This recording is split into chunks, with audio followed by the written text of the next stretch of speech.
നമസ്കാരം.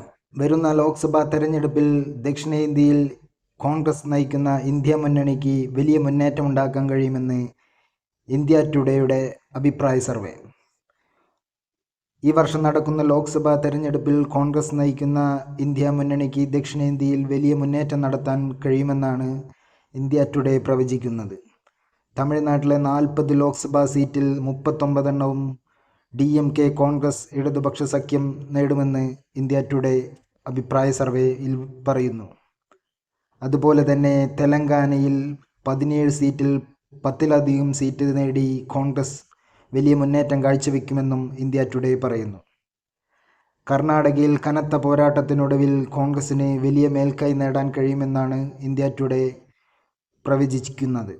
അതുപോലെ തന്നെ ദക്ഷിണേന്ത്യയിലെ കേരളം ഉൾപ്പെടെയുള്ള എല്ലാ സംസ്ഥാനങ്ങളിലും മികച്ച പോരാട്ടം കാഴ്ചവെച്ച് വലിയ മുന്നേറ്റം നടത്താൻ ഇന്ത്യ മുന്നണിക്ക് സാധിക്കുമെന്നാണ് ഇന്ത്യ ടുഡേ പ്രവചിക്കുന്നത്.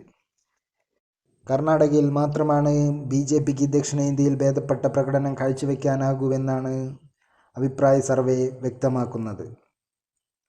തെലങ്കാനയിൽ ഭരണം പിടിച്ച കോൺഗ്രസിന് ലോക്സഭാ തെരഞ്ഞെടുപ്പിൽ വലിയ മുന്നേറ്റം കാഴ്ചവെക്കാനാകുമെന്നാണ് ഇന്ത്യ ടുഡേ പ്രവചനം. രേവന്ത് റെഡ്ഡിയുടെ ജനകീയ മുഖച്ഛായയും വളരെ ചുരുങ്ങിയ നാളുകൾ കൊണ്ട് തന്നെ തെലങ്കാനയിൽ കോൺഗ്രസ് സർക്കാർ നടപ്പിലാക്കിയ ജനപ്രിയ പദ്ധതികളും കോൺഗ്രസിന് വലിയ രീതിയിൽ ലോക്സഭാ തെരഞ്ഞെടുപ്പിൽ ഗുണം ചെയ്യുമെന്നാണ് ഇന്ത്യ ടുഡേ പ്രവചനം.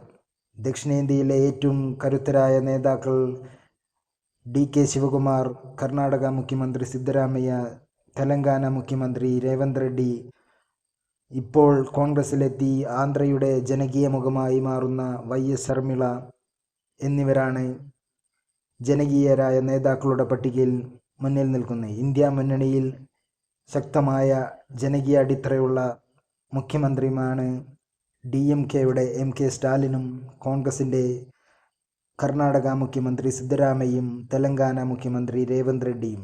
കൂട്ടായ പ്രവർത്തനത്തിലൂടെ ദക്ഷിണേന്ത്യയിൽ വലിയൊരു ഇന്ത്യ മുന്നണിക്ക് അനുകൂലമായ ഒരു തരംഗം തന്നെ ഉണ്ടെന്നാണ് ഇന്ത്യ ടുഡേ പ്രവചനം.